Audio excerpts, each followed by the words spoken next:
Hello and welcome to episode 14, Espionage and Narrative Warfare. To understand this topic, we have today one of our returning guests from episode 2, Dr. Ecaterina Matoi. And I would like to tell the audience that your favorite guest is back on this episode. I know a lot of people have been listening to her episode 2, and there were a lot of questions that were actually sent to me, which of course I tried to answer it in best way possible from my perspective. But I thought it would be again good to have her on the podcast, and along with all of your questions that would be answered. I have tried to include the narrative warfare topic as well.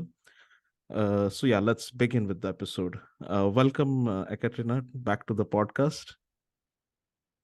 Uh, Hello, Homkar. Thank you very much. And I'm honored to be back and to share my humble knowledge with you and with our respectable listener. Thank you very much. So I think we'll directly start with the topic itself, and I think we have a lot of broad audience from space industry as well.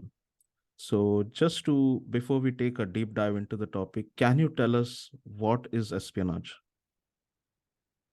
Wow, this is an excellent question. We can start by associating espionage with the attempt or action of obtaining otherwise not accessible information or pieces of information in person or using other individuals or technical means. This activity of espionage is directed to traditional targets, namely political and military intelligence fields, for example, to which actually you have to add critical domains such as communication technologies, defense, scientific research, energy, aviation, electronics, IT, etc. It should be noted that espionage is not only carried out for the benefit of state actors, but also for the benefit of private or mixed entities, and that spies are not only intelligence officers or agents trained as such, but also individuals recruited for the purpose of obtaining the desired information, as well as informants. Coming back, there are many definitions of what espionage is. Perhaps what should be remembered here is that espionage itself cannot have just a fixed definition, but a rather dynamic one as societies change. Technology evolves, individuals are becoming more creative. As for the information itself, not only classified, secret, top secret, information is targeted by espionage, but information that is normally not accessible to or not intended for a category of audience as well. Because the uses of information can be also can also be multiple. Besides assessment that may be determine actions or change course of actions, information processing, for example, and figuring out what they can lead to are parts of what we consider intelligence analysis. As a conclusion to this question, I would like to point out that espionage is not the MI6 movie, or a CIA movie. I like, it has many new Yes. meanings and Yeah. implications nowadays, as may require particular and contextual assessments on a case-by-case basis. Yeah. Thank you very much, for this detailed explanation. And I like the point that you mentioned about that it's not a movie. The spy movies that we see, those are like glamorous. But yeah, taking a little bit deep dive into the topic, you mentioned about things related to the corporate espionage as well. And we recently have seen some intelligence leak from the United States. So the recent US leaks have kind of amplified several negative narratives in media, in other conversations that people are having in the industry. And it has somewhat, affected the US security agencies as well, the image of the CIA, I would say. So, can you tell us how government generally uses narrative strategy to overcome such espionage cases or such situations in the espionage? The same. Also, this question is quite complex. I mean, the answer to this question is complex one because there are more than one question in one question. uh, Yeah, that's true. uh, Yeah. I'm not going to analyze. I'm not going to refer to the those negative narratives about the U.S. security agencies you have mentioned, but rather I'm going to insist on different sides of the topic because it is a challenging one. For example, I'd like to point out that the commentators associated the leaks issue with the leaking the information, not with gathering and processing this information leaked by other state actors interested in these leaks. This is already a brilliant diversion from a core development that will probably continue and may be carried out by other countries as well. In general, we have to keep this in mind. Diversion and influence campaigns are instrumental in redirecting the target audience attention away from an issue that is not intended to be noticed, commented on, and consumed to something that has the potential to divert attention even for a short period of time, as the leaks, this episode, the leaks episode was, and this still is there in the background. However, going back to these leaks, without pretending to be a fine connoisseur of such situations, I believe that there are at least a few aspects that must be considered before embracing the idea that indeed this young man, Jack Douglas Teixeira, I suppose, did the act of which he is accused. Why? First of all, we are talking about the age. He is only 21 years old. Yes. Still, I think, it's my opinion, a subjective one, of course, I'm subjective, he's still immature in terms of the ability to realize the importance of such information leaks to do it. And on the other hand, I doubt the fact that he received clearance to access such information, even he was assigned to an intelligence department and that he had excellent abilities in IT. The second one, it's not, first one was the age. The second is his profession. He's a US Air Force National Guard airman, isn't it? Yes. He's not a mere bodyguard. Here I'm thinking about the fact that there are some thorough checks for those that are choosing the Air Force path from all points of view, physically, psychologically, not only for the admission as well as annually. Normally, I don't know how is the case in the case of the United States Air Force, but in the case of other Army, in the case of the Air Force, it's very difficult to access a position in the Air Force, including when you are a young man and you have also, graduated from high school military, from a high school college, military college. Going further, the motivation. So we have the age, the profession, and the motivation. So it was not also contractor. This is also important because United States Army is using contractors. The third aspect is the motivation that could have been behind the gesture, which did not really exist according to intelligence specialists. I was listening these days to different specialists for example, was a lady from the MI5, a retired lady from the MI5, and she pointed the same. She said, what is I cannot find a motivation behind this gesture. Normally and I'm coming back, when I'm thinking about motivation, I'm thinking about ideological motivation. Also in the political or religious sphere, maximum we may take into consideration, that age-specific kind of mindedness when you're very young and you want to impose yourself just to show who are you and something, sometimes between 18 to 20 something, things like this, people or young people may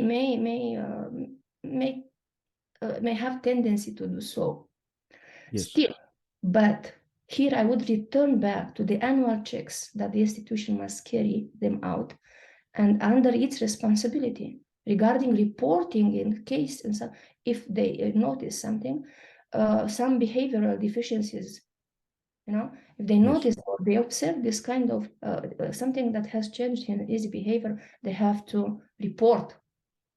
And finally, he worked at an intelligence department, as far as I understand. In this case, he benefited from specific training, and now I'm back to the motivation that was the basis for his enlistment in the field in which he was active at the time of the information leaks. Of course, here I'm thinking about the Air Force again, and plus an intelligence department now at that point. Not every soldier is fit for the Air Force, like I said previously, let alone an intelligence department. Complementary aspects that intrigues me is the period from when the information started to flow namely December 2022, and the moment he was arrested a few months later, April, isn't it? I think April 2023. How is it possible that the American authorities or the American intelligence services that are excellent, I mean, they are among, if top, number one in the world, did not raise or any concerns about these ongoing leaks between December 2022 and April 2023? Moreover, another thing that intrigues is the way in which this young man is now presented by the American authorities and consequently in different newspapers. He appears to be a troubled child with personality issues who really wanted to stand out, who owns guns, was known to make certain violent racist comments, etc. But going back to the leaks, what really matters beyond an apparent wrinkled image of the United States intelligence agencies, because you have mentioned image, is that these leaks, for me personally, were not a new thing for the moment they have been released. I mean, they have been published. Not because I Yes. had access to them in any case, Yeah. uh, but because they had no intelligence value at the moment when they have been made public. And I think Yeah. this is more important than what if that boy leaked or not leaked those information. We can also ask ourselves whether this is the most negative narrative related to United States security agencies, or we just consider so because it is the last one we found out about. We can then ask ourselves if the United States security agencies' narratives are the most negative across the globe and how to distinguish between opposite narratives in the information or disinformation market. This is no excuse for any type of spying or subversive action. I'm just trying to point out that associating these leaks with definitive conclusions is rather difficult if they were true leaks. Yes. I think, yeah, I mean, this is not the first time there is a negative narrative. I still remember there was a virus that was developed called a Stuxnet, uh, and it was deployed even before actually it was finally finished to actually spy or monitor or possibly take down the Iran's nuclear program. So, but yeah, I think they failed miserably actually in that, and uh, the repercussions were actually seen later. So I think, yeah, this is not the first time actually we are seeing the negative narrative about the U.S. security agencies. There have been past incident, but I think, yeah, this was something highlighted with a, as you said, individual who is, at a very young age, and he doesn't have, prior extensive experience in the government fields. So just to take a, step back and just to build on the answer as well that you mentioned. So how do espionage activities affect the nation and its international relations in general? Uh, there are more than one way in which espionage can affect a targeted nation or international relations. This depends on the type of asset affected. Obtaining, for example, the codes of a water pumping station of a small village cannot be compared with the penetration of a military data server, isn't it? This Yes. is the qualitative dimension of a potentially successful espionage act. From another perspective, if 100 water pumping stations are being hacked and 100 electricity distribution stations at the same time, the quantitative aspect of espionage act comes into discussion, of course, at a different level, at the international level, etc. Overcoming systematic penetrations requires a more holistic approach and highly trained, experienced personnel. Outcomes of espionage depend also on who carries them out, and in case they succeed, what instruments can the entities that succeeded deploy in order to take advantage of the situation? Because if you steal a secret of a certain kind, if you don't have the technology to use it, that makes the difference. And Yeah. this is without even, I mean, this is these are aspects that must be taken into consideration. We are talking about the espionage act or espionage activities. It's very important who is doing it, for whom, and how those information are used, in which context, of course. All right. Okay. So I think as you have possibly mentioned quite a lot of things in this, and I would like to just take a step a little bit ahead into the world we live in, that is the digital world, uh, where we have seen even a small social media post is enough to actually trigger violence among common citizens. So I just want to know, in from a general perspective of yours. So from your perspective, I would say, what measures the government should take to reduce the entry of such, violent narratives or the violence created, by such activities in the civil domain. I not quite a difficult subject.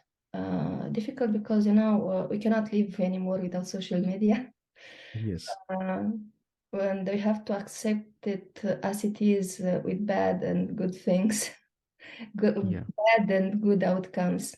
Now, related to social media posts triggering violence within a society, we should initially assume that these posts are a fact.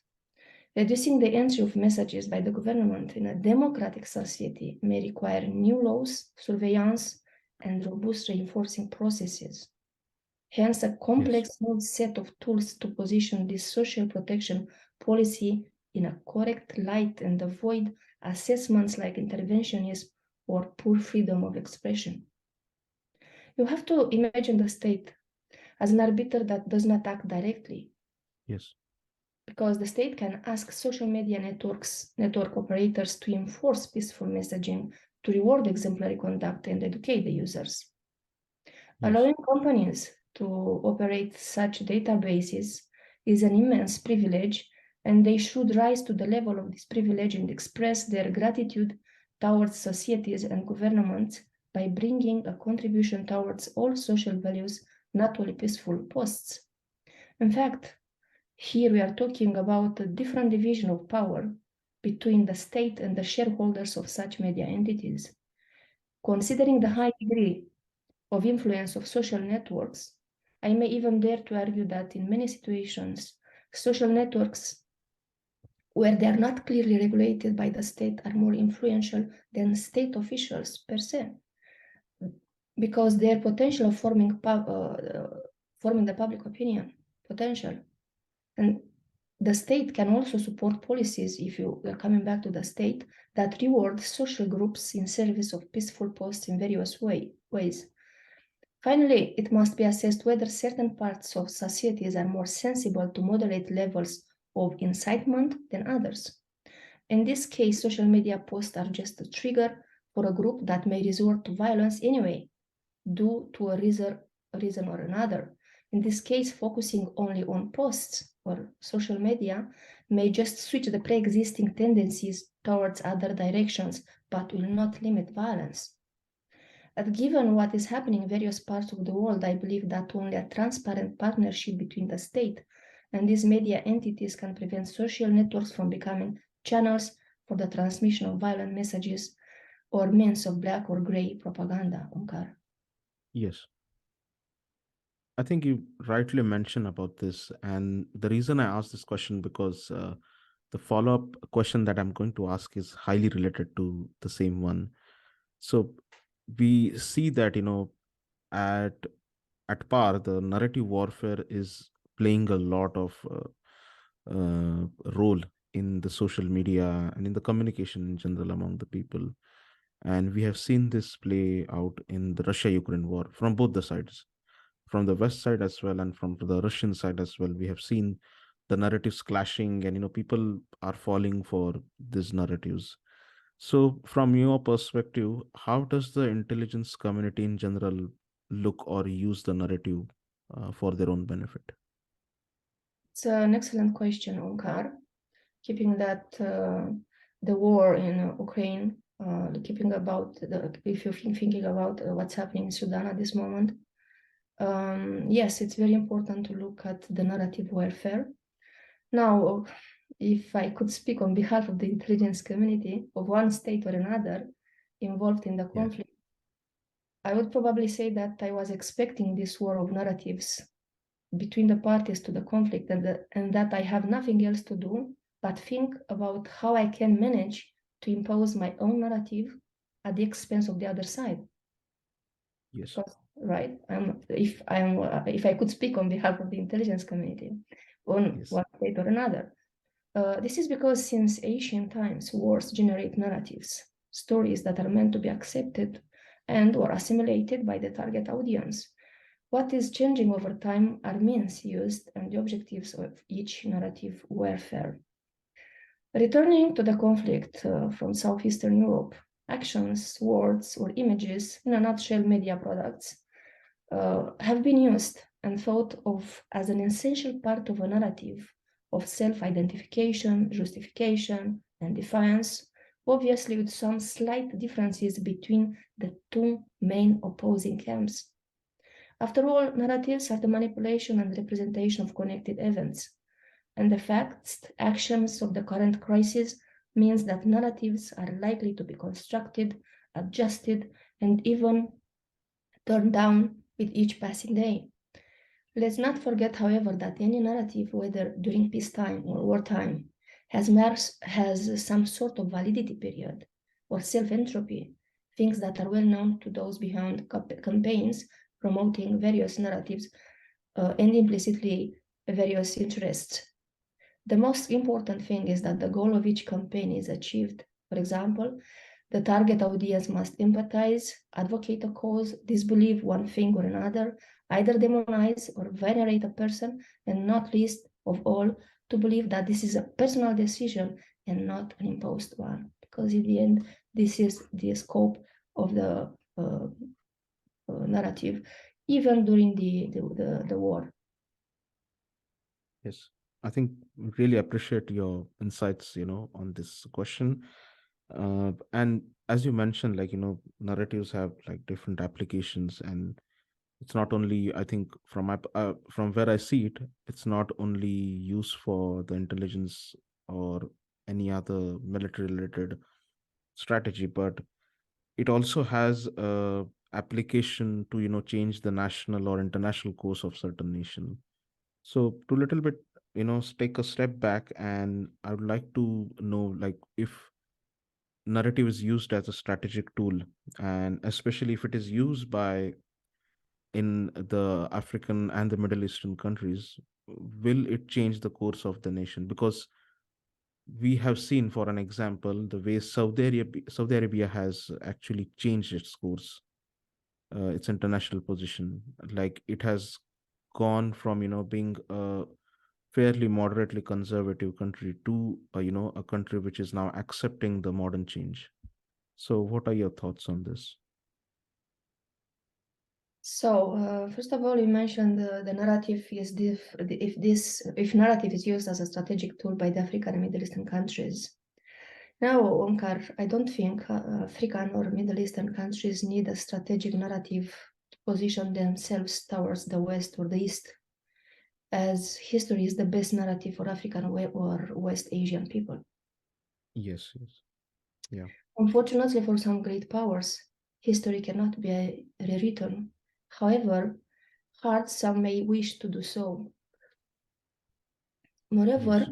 there are unhealed scars that have been carried over from one generation to the next and passed down with specific narratives among the African peoples or those from the Arabian Peninsula in regard to the West or to the colonial powers.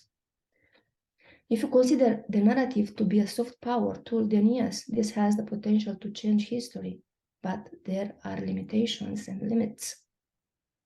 If the Yes. West decides to respond exclusively with soft power tools, please note exclusively, the potential of African and Middle Eastern countries' soft power tools to be successful will increase. Indeed, Saudi Arabia is slowly opening its door to worldwide investments and it's changing its approach. It's like it's changing its appearance. But it had international businesses before 2017 approximately, let's say so. Furthermore, Saudi Arabia is opening towards business with Iran and Asia as well. I mean, here I'm thinking about East Asia, and is already a very rich country. It is Yes. this the wish of Saudi Arabia to position itself vis-a-vis the globe. From another perspective, the West is not a homogeneous culture, and no country in the world is able to make everybody else happy.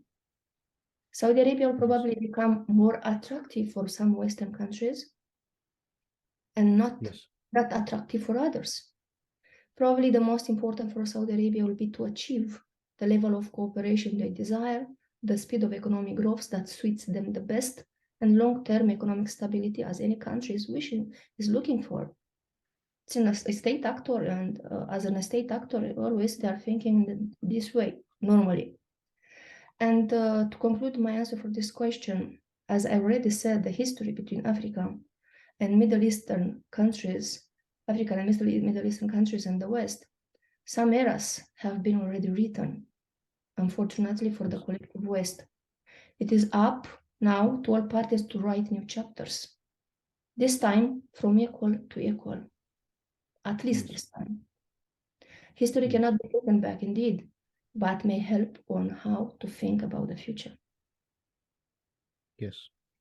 I think this is a very important point you mentioned about the history. And I think coming from Asia, especially South Asia, I believe the position in which like India is at the moment, or even Japan or South Korea, I think uh, these countries have a kind of, they have used especially history as a tool to, set up or build up the future in the international community. And as we are speaking about, the civilian domain, because till now I think we have discussed the points from the point of view of intelligence defense industry experts as well. So I'd like to know from, the common citizen's perspective. So how do different narratives affect common citizen, and why is it important to educate people these days about the narrative strategy? How these narratives, different narratives affect common citizen, and why it is important to educate people, It's important to educate people for all reasons, all possible reasons. Still, as previously discussed, this is a difficult question. Does the government want its population to reject narratives or reject only some narratives? Because the answer stays with the government, because he's coming with regulations. If then, which ones are the good one? I mean, I'm thinking about narratives, and which ones damage citizens' interests, keeping in mind the education level of the population in terms of influencing communication. This answer has a very good implication and goes to the core values of societies. My opinion is that the answer, like I said a few seconds ago, is in education, be it formal or informal, through schools or state policies. A strong formal education system is a pillar that can help people to assess narratives more realistically. But this will not be the only benefit if we insist to educate people. In general, people negatively affected by narratives may be affected by other factors as well. And the most efficient manner to address this issue may be to employ a more holistic approach. Shortly put it, I think that the answer lies in a number of factors that in combination can lead to a better positioning of the user or of the consumer of those narratives towards media products, for example, that are delivered via social networks or television or radio station. On the one hand, we are talking about education, like I said. Here I'm thinking not only formal education provided in school, but also of various campaigns that may be initiated by non-governmental organization, and especially of those regulations coming from the state that must be respected by the owners of those channels that may influence, or they are promoting different narratives.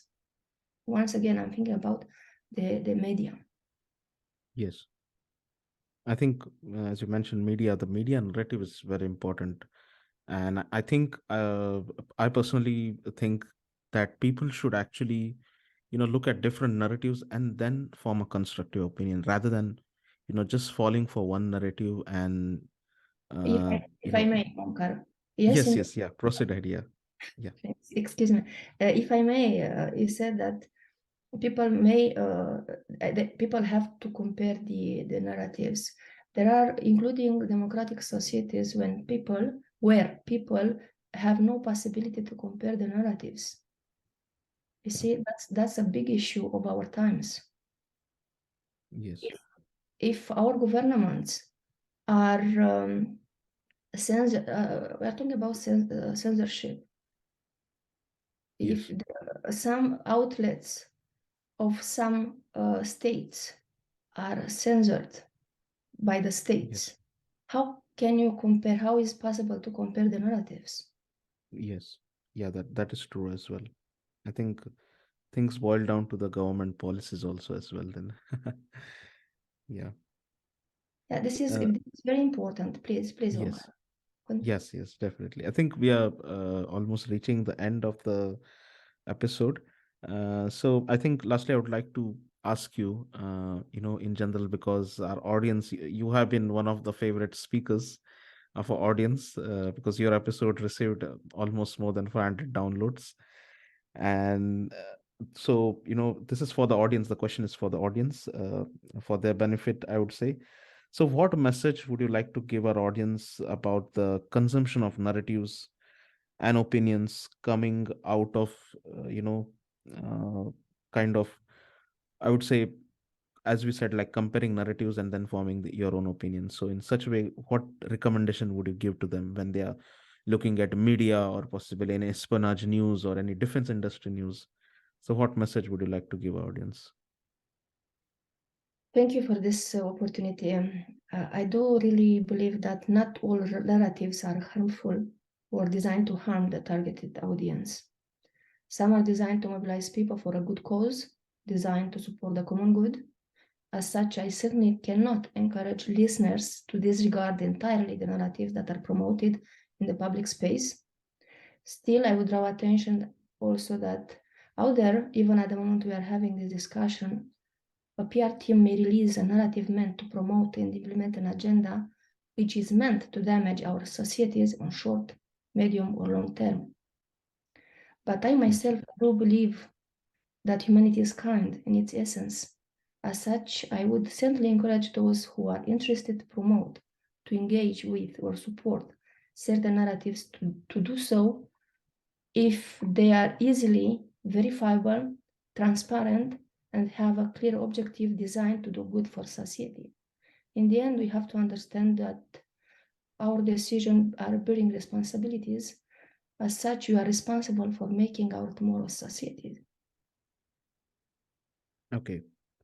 Thank you very much, Katrina, for providing such valuable insights. I'm pretty sure our audience are still going to shoot up with a lot of questions on my direct message, and I hope later in the future as well we can create some more episodes. By the way, we'll be completing 1 year of the podcast on 16th May. So I think it is almost close to a year that after that you have come on the podcast, and I'm really thankful to you for taking up this invite and quickly responding to the questions as well. And we hope to create some episodes in the future as well with you. Thank you very much, Ekaterina.